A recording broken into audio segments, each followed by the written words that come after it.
in the Zoom chat. It's time for our first session. We know that COVID-19 has changed the way we work and live overnight. In moments like these, the people who are able to adapt and adjust themselves to this new reality will not only survive, but will also come out ahead in the end. And when it comes to hiring new talent, a wide range of new skills will be appearing in job advertisements and CVs that didn't appear before. Now is the time you make sure you have the skills which are needed not only now, but in 3 or 5 years' time. I invite the Rotary District Secretary, Corporate Trainer, Co-owner, and Director of Cafe Kumbuk and Plus 94, Rotarian Dinali Dandeniya, as our first speaker tonight on the topic, the skills needed post-COVID. Over to you, Dinali. Good evening, interactors, Rotaractors, Rotarians, and any other guests that may be joining us this evening. First and foremost, thank you to the Rotaractors for inviting me to add value to your virtual learning program. I believe there's about 145 participants at the moment. And it's quite unnerving when you're trying to sort of speak and teach and sort of share knowledge when you can't see everybody's faces and you can't see their reactions. So I encourage you to keep your cameras on. I encourage you to ask questions, and I encourage you to try and interact with us as much as possible. So here I am today. We've had a pretty tough year. A couple of tough days have gone past as well for many of us. There's so much uncertainty of where we are and where we're going with the future. One thing we can be sure about is that many of you who are still going through the education process do have a future, and that future for you will be in employment or setting up your own businesses. So that's really what the aim of today is about, is to try and share with you my thoughts and ideas of what skills will help you for your future post-COVID. I'm going to start with my own learning that I've been doing the last couple of days. And I've been trying to TikTok. I know most of you are quite horrified. You're thinking, what is this old woman trying to TikTok? Clearly, it's a craze. There's a lot of creativity that's involved in it. And the reason I've done it is because recent research has shown that the average person will spend about 52 minutes a day on actually preparing a TikTok or just looking through other people's TikToks. So what is TikTok? Is it just an entertainment portal for most of you? Well, actually what you don't realize is, and you're probably enjoying the access and the interaction with TikTok, but it's actually teaching you a lot of skills in the process. I certainly know that there's a lot of skills there that I'm learning, just coming to grips with TikTok. I don't think I'll actually get to the point of doing a dance and sticking it up there for anyone to see, but I'm certainly enjoying the elements of what's required to actually go forward and create that TikTok. So I ask of you this. When you finish here today, you can continue with your 52 minutes of TikToking every day, but I ask that you invest at least half of that time every day to creating better skills for yourself, for your future. Okay? Can do that for me? Okay, so we're going to start with a little reflective learning for yourselves. So with numbers are increasing, we have 156 of you. And the first slide is just a little creative slide with a lot of gaps, so to speak. What I'd like you to consider is, right here and right now, if you were asked to create a list of 15 skills that are going to be the most vital for you post-COVID, what will those skills be? And I'd like you to just get a pen and paper or pencil and paper and scribble down your thoughts of what the most important skills are for you. There is no right answer, there's no wrong answer, because what's important to one person may not be so important to the other. But I'd like to give you a couple of minutes in just thinking about it and list 15 skills that you think are going to be of importance for the future. So you've got a couple of minutes to do that for me.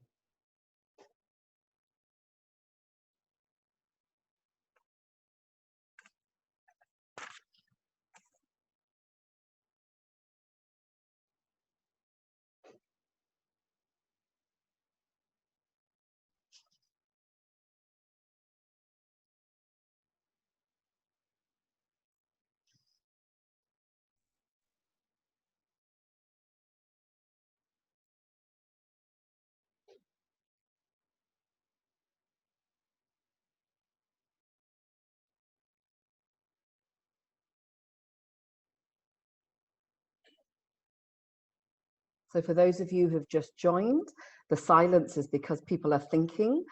They're doing a bit of reflective learning. They're trying to list down probably about 15 skills that they feel is important for the future of work for themselves.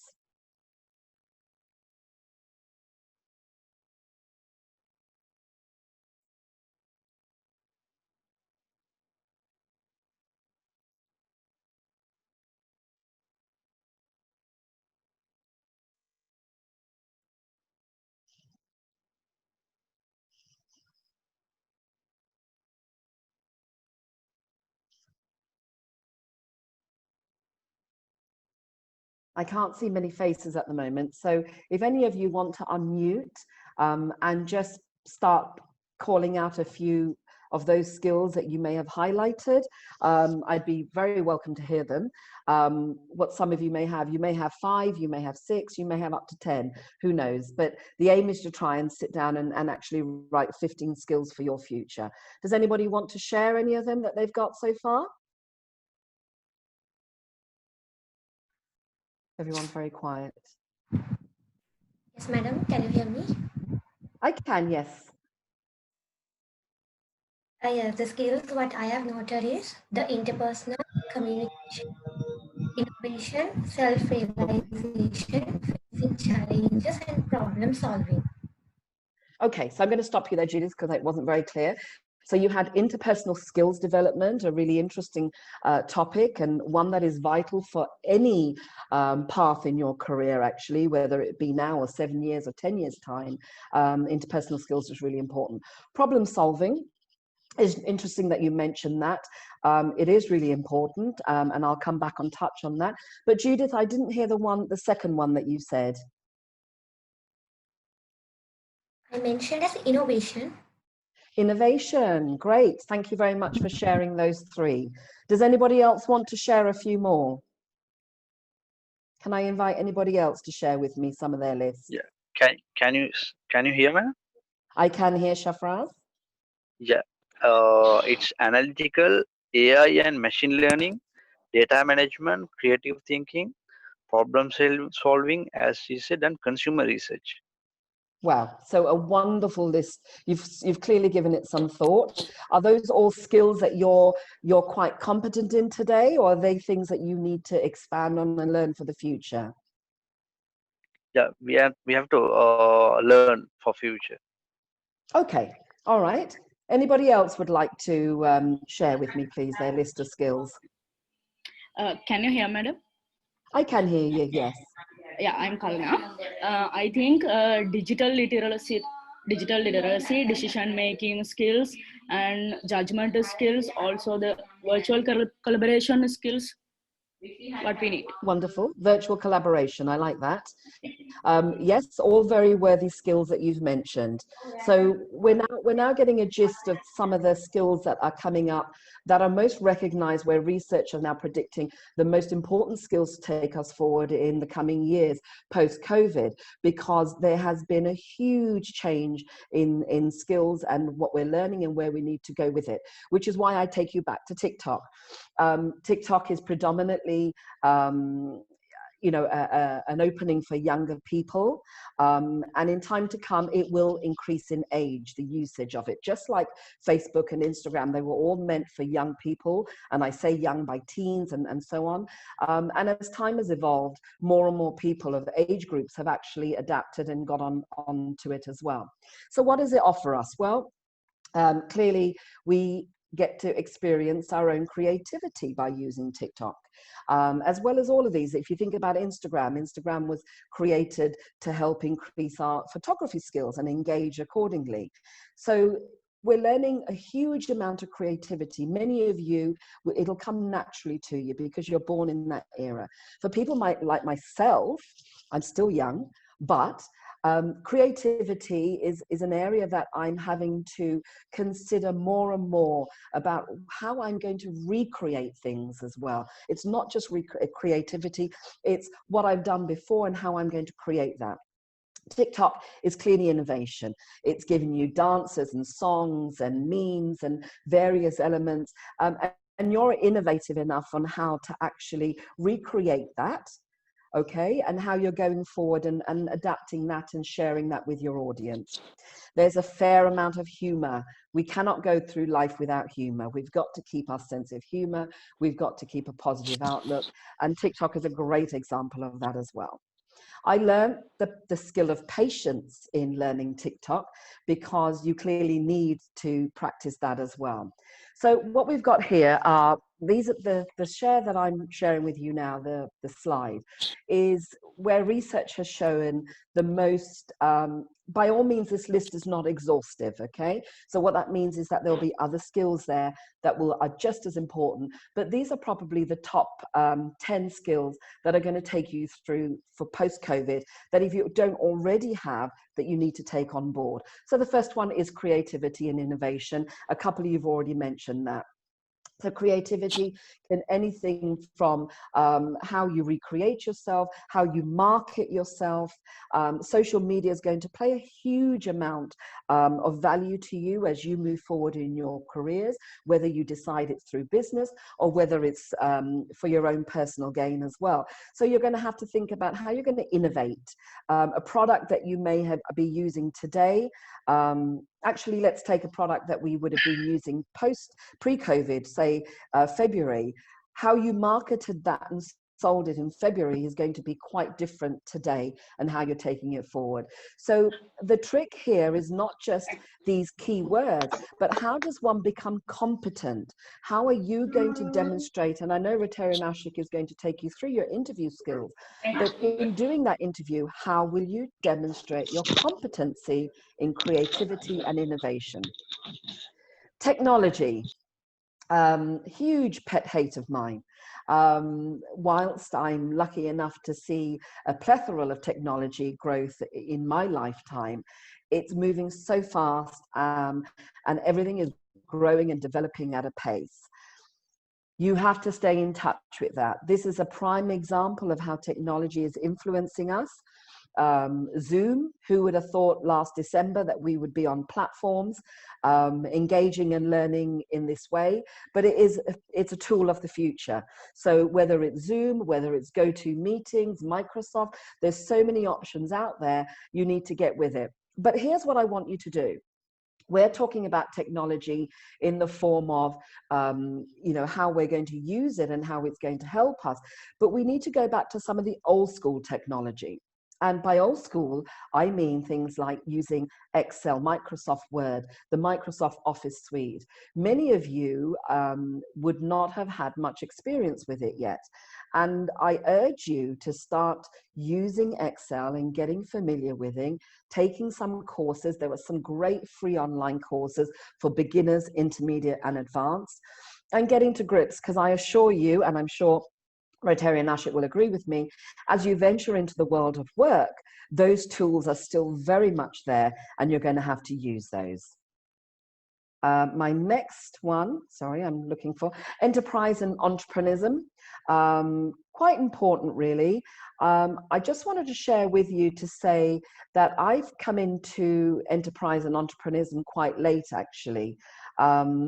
And here I am fiddling with my Zoom, trying to get myself in order again. So even at my age, I've been in Sri Lanka now for 7 years. In the UK, I was always employed. I clocked in and I clocked out and I got my salary check, and that was fine for me. That was how I managed life. Having come to Sri Lanka, I do a number of different roles. I'm still, managing through it. But one of the things I did venture into 7 years ago was entrepreneurism. And it's been a huge learning curve. So for many of you who think that you actually do want to venture down that path, absolutely nothing wrong in doing so, but it requires a lot of hard work, and perhaps you should start studying that now and learning models and techniques to take you forward in enterprise. Communication. I use communication. It's so important. Everything we do here, all of these skills come together with communication. One of the most important things about communication is diversity and its impact. if you can imagine that the majority of our meetings, our interactions, interviews, various learning, platforms are going to be technology based like this. It's important that you understand how your communication can either help you or hinder you, really. What are the barriers that you currently possess that you need to overcome and improve your communication skill? And many people think communications just in the form of speaking, writing, reading, but there's a lot more to it than that. I'd like you to walk away thinking about how you're going to have an impact with your non-verbal communications, okay? So your NVCs, through body language. It's going to take more and more practice, and it's an area that you really do need to practice and make sure that you understand how you can make a significant impact with it. Critical thinking, I'll come back to critical thinking in a moment. The next one, please, if you wouldn't mind. Analytical skills is definitely an area that we're going to have to consider for the future. That's taking the data that you have and actually making sense of some of that data. How do you analyze it for betterment, to improve your targets, to improve your goals? All of that is really important, how we're going to take our analytical skills and move them forward. And those skills are learned. You don't necessarily, not everybody has analytical skills, but you have to get somebody, a mentor, to try and help you and show you and groom you in understanding the aspects of analytical skills that you need to learn. Flexibility and adaptability. We're already seeing a lot of this through this COVID pandemic at the moment, where people are currently uncertain of jobs and roles. And many people are in one particular job description or discipline, but they're having to adapt. And a wonderful footage that I had in Australia, and a great example of pilots who have now taken to driving buses in Sydney. Whilst it's not how they ever imagined their life and what they were going to be doing, they're still having value and adding value because they've managed to adapt and become flexible, not only in their practical side of things, but in their thinking, in their mental thinking is really important. Excuse me. Problem solving and reasoning. I said I'll come back to the critical thinking and the problem solving and reasoning. I think there's a gap here amongst our young in Sri Lanka where we're probably not encouraged to do enough of this through the curriculum and through education and learning. And when young people come to the workplace, they're very fearful of making those decisions and actually showing that they can problem solve and they can reason. To reason is logic. You use your logic. You use reflective learning for reasoning. Critical thinking is also looking at various aspects and trying to make a judgment. So they go very much hand in hand, but we're generally quite fearful of demonstrating those. And I think you need to now look at how you can increase your assertiveness and how can you demonstrate competency in those two areas. Quite important. Next one, please. Leadership and social influence is really important. We can see globally that every country right now requires leaders that are going to take its communities through this pandemic. We're no different. We need to see leaders in the forefront directing us through this pandemic, through this maze. Everyone doesn't, is trying to figure out for themselves what we're trying to do. So you need to find your own leadership skills. And there's quite a lot to choose from, because depending on your style, it depends on the type that you're going to adapt, the leadership style that you'll adapt as well. So perhaps consider what it is, what type of leader you wish to become through all of this, so that you can understand better how you're going to take that forward. And demonstrating a competency in that is quite easy, and I want to demonstrate that to some of you young people. Many of you are involved in committees, in sporting, in teams. You've led various projects, and you're still currently doing. We've got presidents here, we've got secretaries and treasurers and board members. Those are all leadership skills. You just have to be very clever about how you take it and adapt it and demonstrate that you're competent within that area and how you've used your leadership skill. Social influence comes back to the young lady who mentioned interpersonal skills as well. They go hand in hand. How we interact socially. It is quite sad. We're meant to be social beings, and we need that interaction. I particularly like the face-to-face interaction.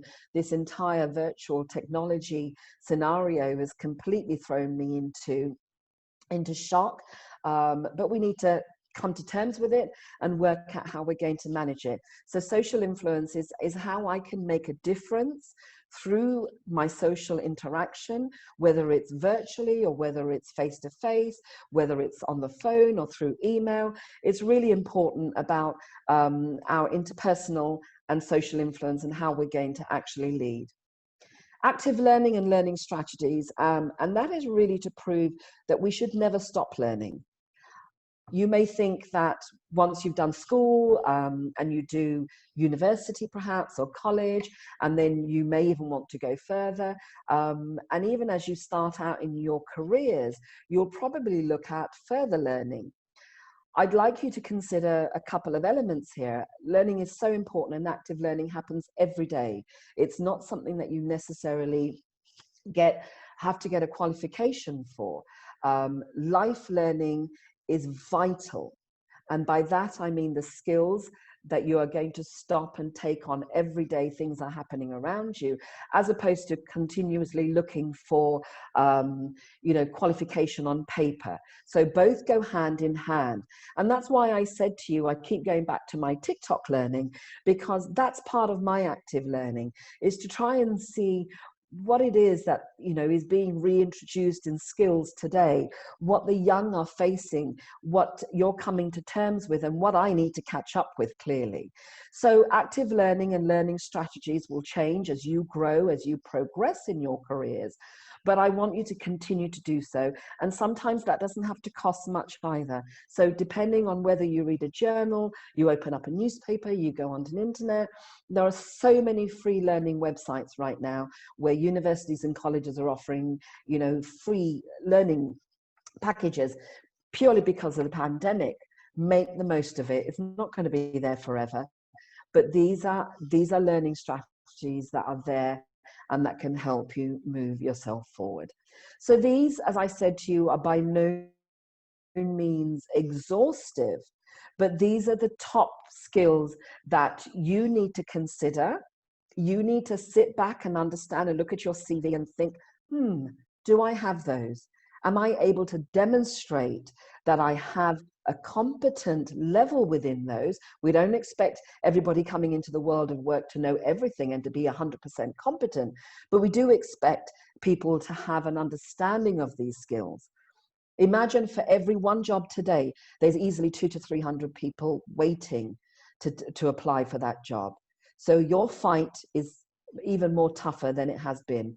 You need to get wise, you need to get creative, you need to create innovation in everything you do, and take all of these skills on board and understand how you're going to take them forward. President Salim, am I taking some questions now? We'll be having the question and answer session after Aashiq's. Okay, so if there isn't any questions at the moment, I'm going to leave you with that sharing of knowledge, and I look forward to answering any questions after Rotary and Aashiq's session. Thank you. All right. Thank you, Dinali. I hope you all learned something through that wonderful session, just as much as I did. Before going to the next session, a quick reminder again. If you have any question, please direct them to Ashwini or Menura through the Zoom chat. We have come to the second session of the evening. In the new normal, the interview process has changed drastically. As Dinali elaborated, the corporate demands on individual skills have also changed a lot. Preparing yourself for such could be quite challenging, especially in the context of virtual interviews. And on top, you get anxious about the very idea. So, how can we manage anxiety and present our best self during the interview? Let me invite Rot- Rotarian Aashiq Aminuddin, the incumbent secretary of the Rotary Club of Colombo Midtown, the CEO, the country head of A to Z Infra Services Lanka, and a senior trainer at Luminary Learning Solutions, to speak on how to score at interviews. Over to you, Aashiq. Thank you very much for that kind introduction. It's a pleasure for me to be here with all of you, and I'd like to welcome some Rotarians and everyone who's interacted. Excuse me, Rotarian Ashik. Um, you're not audible enough. I think if you can speak up, I think there is a Okay. problem with the headset. All right. Yeah. So possibly hold Much this up. better. Is that Yes. okay? Fine. Okay, Much great. better. Thank you. Yeah. So starting off again, thank you so much. And Rotarians, interactors, Rotaractors, friends, and also a person presenting with me, District Secretary, Past President Dinali, with your permission. And I'm really moved by your presentation. Thank you so much for sharing. And I can't elaborate how much skills are important. And for a long time, we have been looking at interviews as a means of meeting people, but right now, interviews are all about skills. So the first question is, what skills do you bring to table? What competencies do you bring to table? And how much of value are you going to add to the company is a question that most interview panels want to know the answer of. Let me look at this a bit different. You're not going to hear me talk too much, maybe a little, but not too much about how you're supposed to dress, how you're supposed to present yourself, how you're supposed to sit and talk, and all of that. I'm sure that most of you, as leaders, already have the training in manners and etiquette in doing so. So maybe a little bit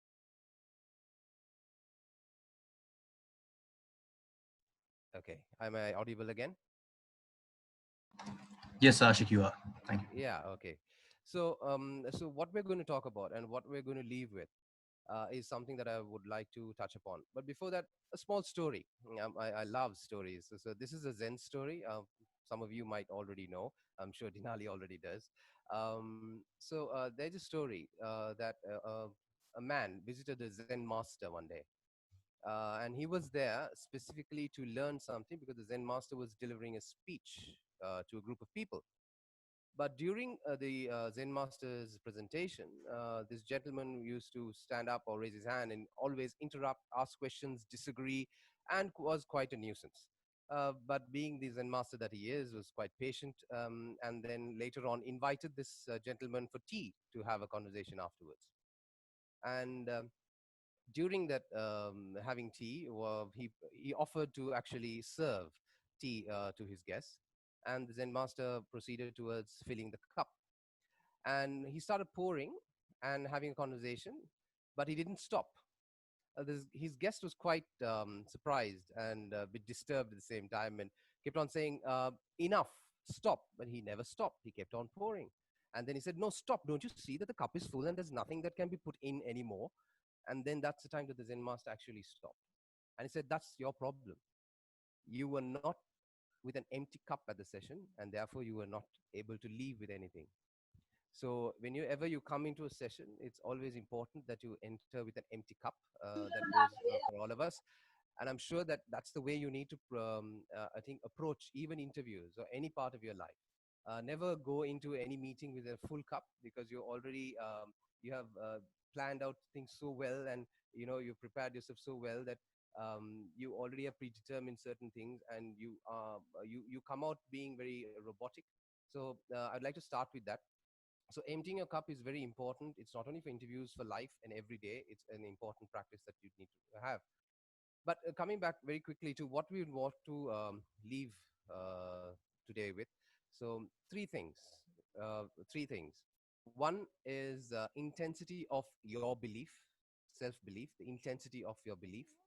This is a pre-interview thing that you need to do. Second, the ability to perform, that's during the interview. And third is designing yourself to progress, which is a third important thing. Two aspects of it. One is that you focus on the process, because you can face failure. Rejection is something that will happen. You have to deal with it. And also, how do you design yourself to progress if you're selected? Okay, so that's another set of problems that you'll have to face, because being selected is not the end, it's just the beginning. So these are the three things I'd like to discuss today. One, intensity of belief. How do you prepare prior to your interview? Two, the ability for you to perform well at the interview. Thirdly, how do you design yourself? How do you structure yourself so that you can progress no matter what the outcome is, whether it's rejection or whether you selected anything. So moving on. So the questions I'd like to ask myself or yourself, anyone is, what are you certain of about yourself?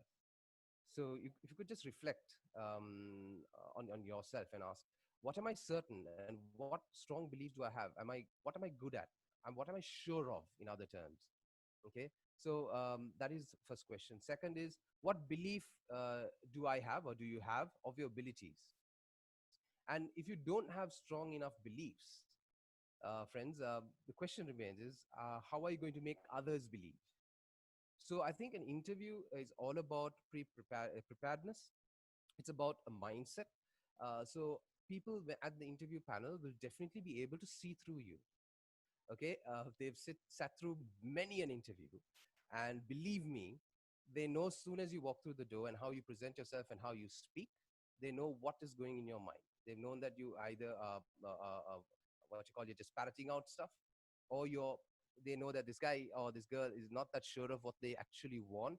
I'm not sure how they perform from the very first day, uh, so on and so forth. So it's extremely important to have a high intensity of self-belief and confidence, and you need to express it at the interview. And this is very, very important. And it does not come at the interview, it has to actually be within you. There was a question, I think, that was raised prior to this, that Salim actually shared with me. One person had asked, what do you do if you're ill prepared for an interview? There is no such case. You have to be prepared. There is nothing called ill prepared. Okay, and you have to have your pitch ready right now. I think Salim shared a small document with some blanks on it. So it's very, very important that you know this thoroughly, and and it's like second nature to you, because you need to be prepared at all times.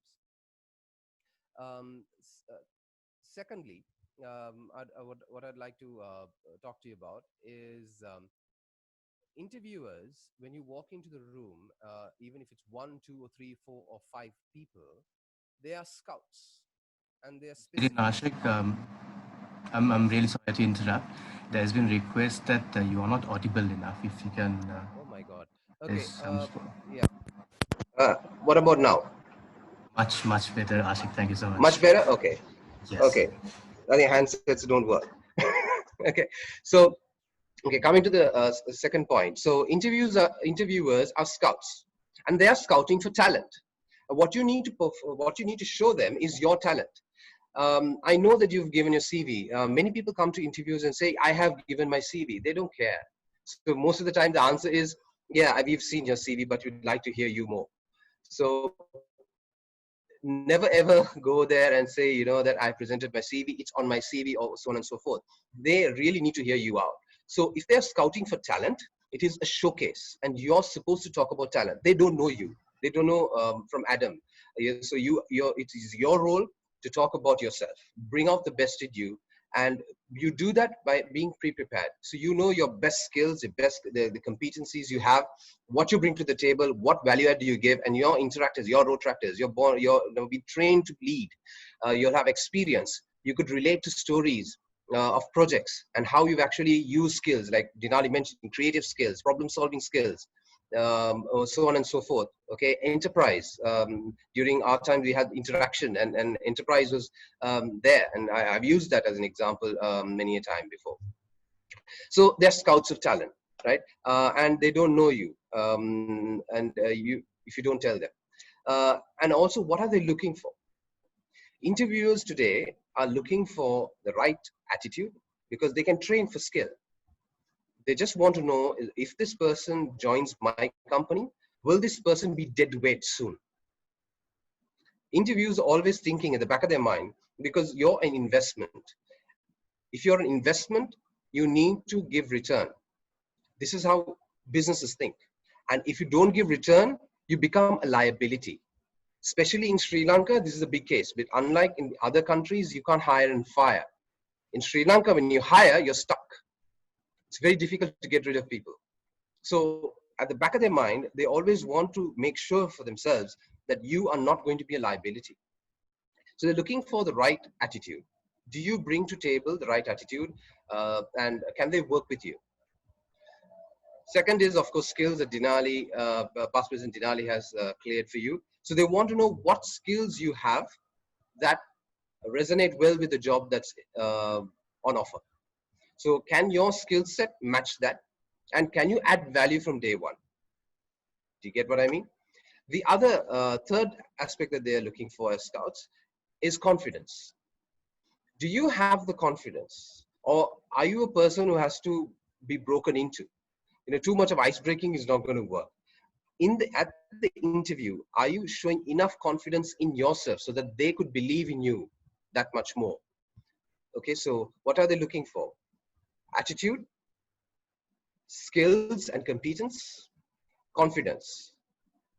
Okay, so the question remains is ask yourself, who am I, and how do I bring that about at an interview? So how do you do this? Because it's easier said than done. Even I think Pastor Dinali did a lot of justice to what she was doing in the shortest period of time.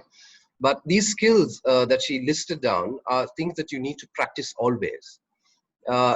Same thing that I have to say. So you need to practice how to say these things fluently, flawlessly, with a flow. And what you must say. So you need to know what you have to say somehow at the beginning. And you need to know how to say it and how to be flawless in doing so, because you have a very limited window to present yourself. And everyone's looking at you. And they want to see this person right in front of them, perfectly articulating themselves, being able to communicate thoroughly, because that's also a skill that is mentioned, so that they could be like wowed and say, okay, this is the person I need to talk, need to get into my company. Because at interviews, more often than not, when dealing with young people, when they come join companies, you need to really drum up, you need to do the, what you call battering, to actually get the best out of them. And it's very exhaustive as an interviewer when you're trying to get the best out of people and they're not just there and they're not putting it out themselves. So most of the time it's like, okay, thank you very much, thank you for coming, and we'll let you know. So if you want to avoid such a situation, then you need to actually articulate yourself that much better. And you need to articulate yourself in terms of your skills, and what competence do you bring, and you need to showcase your attitude and the confidence that you have in being able to deliver. So I told you that definitely I'm going to touch on a few tips of interviews. So at this stage, I'd like to talk about the online side as well, because that was one of the points that was raised. So traditionally, you need to know how to enter. Okay, so when you enter the room, you need to maintain eye contact from the get-go. Okay, so you need to enter without what you call with a lot of confidence. Okay, not second guessing yourself. You need to sit yourself properly, and please avoid keeping your stuff on the table. I've seen a lot of people even coming and keeping their handbags on the table. Okay, so please avoid doing things like that. Maintain eye contact always. Don't stare, but maintain eye contact and keep on shifting from person to person. Like PP Dinali said, body language is absolutely important. and you guys need to look it up and know how to use body language, how to be seen sincere.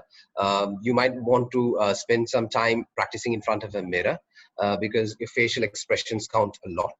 Okay, so these things are very, very important to be found to be sincere in what you're saying.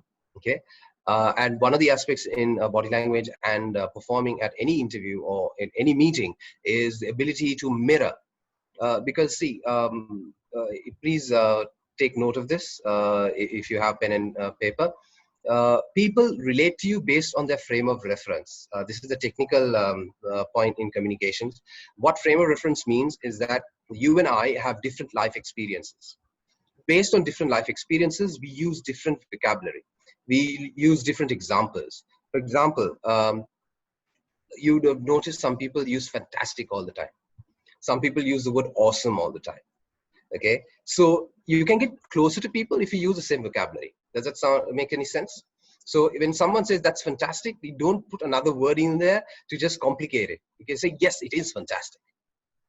You understand what I mean? Maybe you can add something later, but try to mirror as much as possible. If someone in the interview says that, they strongly feel about something, you say, yes, I do also strongly believe. You understand? So you need to keep mirroring, right? It also relates to body language and how your body behaves, or how you present yourself. So try to mirror the behavior of the interviewers so they feel comfortable with you as much as the other way around. So you need to build that kind of rapport at the interview. That actually can help you a lot, because if they like you, then it works. I was having this conversation with someone, I think this morning, and before, is that, in life, we as humans always make irrational decisions. There was a Nobel Prize that was won just by saying that sentence, that people are irrational, because people are actually irrational, and they logically prove after making an irrational decision. This can go, if you're buying a car or a mobile, it just doesn't matter. You just choose it because you like it, and then after that, you justify it with whatever logic you can find out there. Similarly, how much ever we look at CVs, evaluations, whatever, this likability is an important thing. And if you're likable at an interview, the chances of you succeeding are greater. Okay, I hope that makes sense. The other things I want to talk about is the don'ts. Okay, so don't keep your handbag again. Don't keep things on the table unless you're allowed to. Don't speak first when you walk in. Maybe you can say good morning or evening or whatever, but don't speak first. Let everyone else speak, and then you can speak afterwards. Okay, and also what I would like to tell you at this point, if you're at the interview, you already have been screened, which means that you adhere to certain entry qualifications. No one is going to call you for an interview in the future because people don't have the time, simply don't have the time. No one is going to call you in the future if you're not cut out for it. So your previous history, your education, your bachelor's degree, your master's degree, your whatever professional degree is already noted. Okay, so what people actually want to hear is who you are and what you have done and how you can bring what you know to the table to perform in the company. So you need to be focused on this. And the way to do it is also to practice this. Like I said, the pre-interview, you need to be certain of these things. Do not start thinking at the interview, pulling memories from the past and wasting precious seconds at the interview, because that little time that you have, like dead air, because I was in radio, we used to call it dead air, the silence is dead indeed, because people will just tune out. The other things I wanted to mention in terms of the online experience is that, you guys can see me, I know I made it a point to actually overdress, but guesses are I might be in my shorts. Okay, so but this is how it is. So you need to present yourself very well. So let me talk about the online experience very quickly. You need to make sure that you tell people at home or wherever you are that you have an interview. Okay, you can't remind them when you're at the interview. So please make sure that everyone at home knows that you're in an interview, so they keep silent and they keep their mobile phones silent, and you don't have screams and shouts and people running around and asking what to pass or whatever at the table. Okay, so that's very important. Two is make sure that your connection is stable. Okay, make sure that your laptop or phone is properly positioned.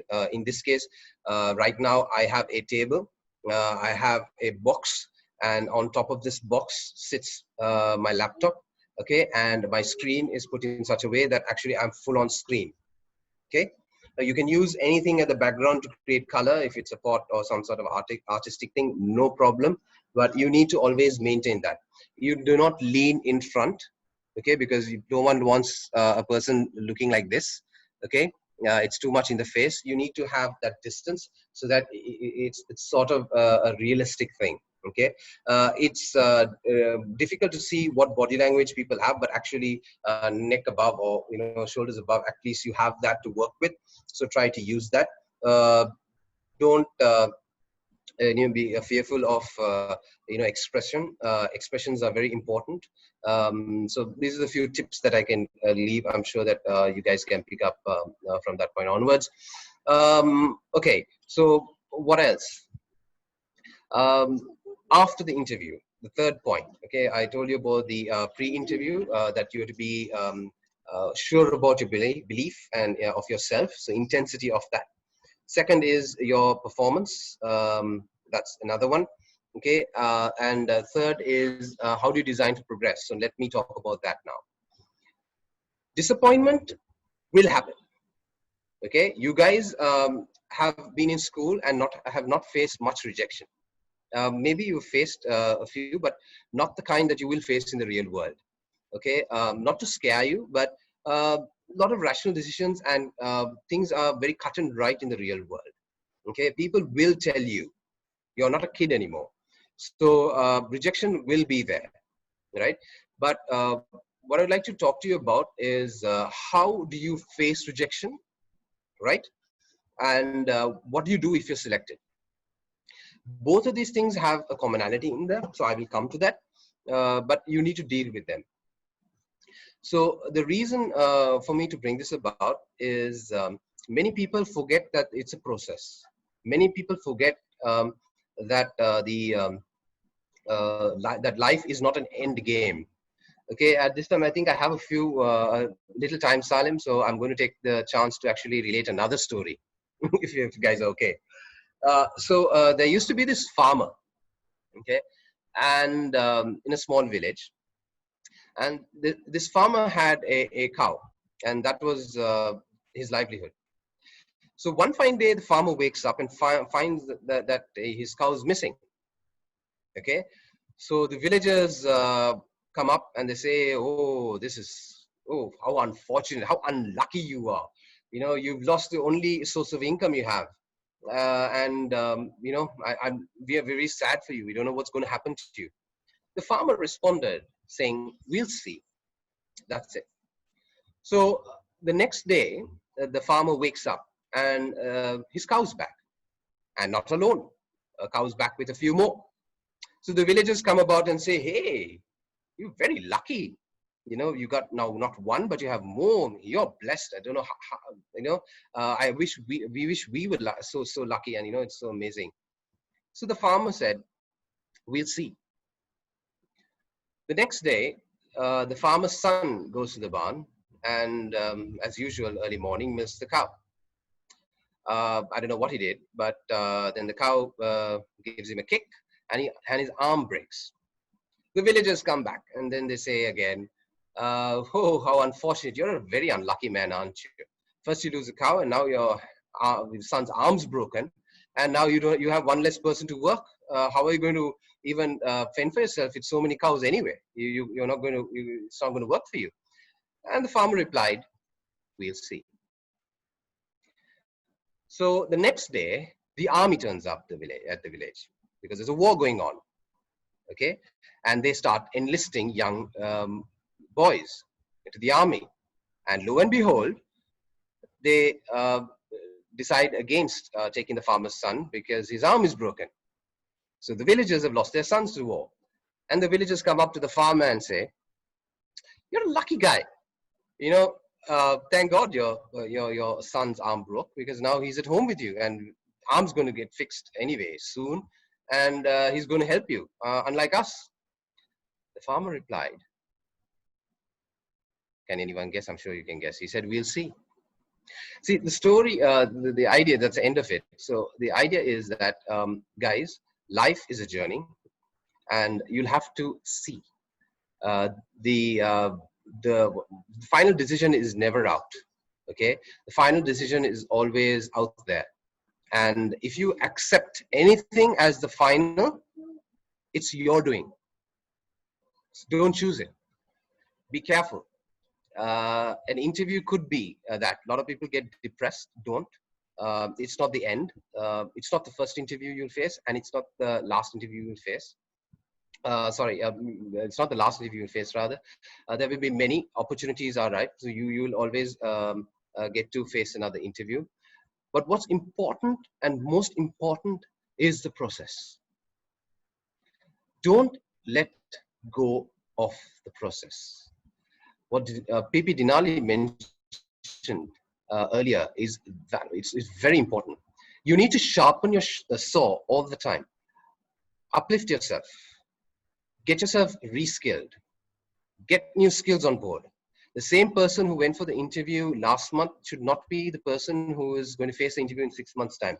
There has to be something more that's added to the added to the skill set. There has to be something more added to the resume. So don't let go of this process. And that has to reinstate your belief in yourself. Do you get what I mean? So this is equally important to rejection and equally important for selection. And now I'm going to share with you something that I feel that is extremely important. I learned it from a world-renowned trainer. Some of you might have heard his name. His name is Anthony Robbins, famously known as Tony Robbins. Okay, and there's a model that he proposed that includes 4 quadrants. Okay, so these 4 quadrants are, if you could please write it down, it could be useful. Okay, so the first quadrant, I just want to explain, is belief, and we already spoke about that. Okay, belief in what? A belief in yourself, a self-confidence. Okay, belief in the self. And certainty, how sure are you? That's what belief is about. I'm absolutely sure of myself. The second one is potential. Okay, potential. Potential is if you're 100%. Okay, if you are 100%, how much of your potential do you actually bring to table? Okay, how much of your potential you bring to table every day? So belief, potential. Third, results. Okay, third, results. What results you achieve? Okay, so you have belief, you have potential. Okay, and your action, beg your pardon. So you have your belief. Based on your belief, you have your potential. Based on your potential, you take action. You take action. Based on the action, you get results. Your results then solidify or substantiate your pre-existing or new beliefs. Does it make sense? So let me repeat again. Beliefs, potential, action, results, and belief again. So this is how this works. If you're absolutely certain of yourself and you have very strong belief, how much of potential do you think you're going to draw on? You're going to draw on the maximum potential because you're so upbeat that you're going to make sure that you draw on all the potential you have. To relate to this, just go back to your past and see the projects that you've done. And when you're absolutely sure of something, you would have noticed that you bring the best self out all the time. And when you bring your best self out all the time, what kind of results do you think you generally achieve? No brainer. You generally achieve substantial, you generally take substantial action, you take massive action, in the words of Tony Robbins. So generally, when you have strong belief and you draw upon maximum potential, you will generally take massive action towards your goal. Invariably, when you take massive action, you're going to get big results. What do you think happens to you when you get good results? Obviously, you say, dude, I told you so. Definitely, you're sure of yourself of getting this done, and you got it done. So you further strengthen yourself with belief. And this cycle keeps going. Okay, so strengthen your belief. You will draw down on your maximum potential. If you draw down your maximum potential, take absolutely maximum all the action that you can take. And if you leave no stone unturned, you can be pretty sure that your results are going to be phenomenal. Not normal, phenomenal. Not ordinary, extraordinary. And when you get that extraordinary result, you're going to tell yourself, you are going to boost your belief in yourself, and that's going to be a lot of that's going to actually strengthen you through life. So this is the basic mantra. So the opposite of that is that if you find people, and please be an observer, and when you see people who are unsure of themselves and say second guessing themselves, chances are that they're not going to bring the best selves out. They're not going to draw upon their potential. And they're not going to draw on their potential. Obviously, the action they're going to take is going to be mediocre. And when they take mediocre action, the results are going to suffer. And when they take little results, obviously, if they get little results, obviously they're going to say, I told you so. Or your friends are going to say, I told you so. And then they're going to say, yeah, this anyway is not going to work, so why bother? So that's the little mantra. There could be a question from you guys, but I just jumped the gun and talk about this, about what happens when a person has belief, yeah, potential, action, results, amazing, but now what? So nothing's happening. That's the time you need to go back and believe in your results. So I'm going to tell a little story again, the third story. I'm sure I'm going to stop after this. There's this gentleman called Roger Bannister. Has anyone heard of him? Roger Bannister. He ran the 4-minute mile. Dinali is smiling. I'm sure she knows the story. So those days, that they believed that you can't run a mile in under 4 minutes. Doctors said that if you run a mile under 4 minutes, your heart would explode. Literally, your heart would explode. So Roger Bannister broke the record. Short and sweet. I'm just ending the end of the story. So he broke the record. They asked him, how did you do it? And he said that in my mind, I'd already run less than 4 minutes. In my mind, I have already run 4 minutes. So if I've done it already, I was just running anyway. Soon after he finished it, until then no one did it, but soon after he finished it, if I have my numbers right, within the next 2 years, about 37 people broke the record under 4 minutes. Okay, so if you find yourself in a vicious cycle, unable to get out, okay, the only way to do it is live in the result that you want to achieve. Live in the result that you already want to achieve. So that's the way that you can get. So I think my time's up. Okay, just to summarize, you need to have strong belief. Your ability to perform will be based on that. Bring about the best self out. And you need to design yourself to progress. And to design yourself to progress, you need to work this mantra. Okay. And the last slide I think Salim has put out is an elevator pitch. I want to leave you with it. Take the time, fill it up, and please use it at all times, dinner parties, or when you meet people, or you meet even your friends and someone asks you, hey, so what are you doing? Okay, so please prepare this elevator pitch and use this elevator pitch next time in some shape or form. Practice it all the time so that when you go to an interview, okay, you can present yourself that much better. And people exactly know who you are, where you're from, what you've done, what your skill sets and what your skills and competences are, what are you passionate about, and what you want to achieve in life. And that gives a very clear idea to people of how they need to engage with you.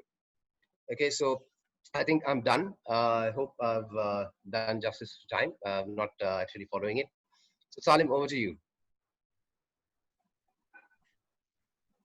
Thank you,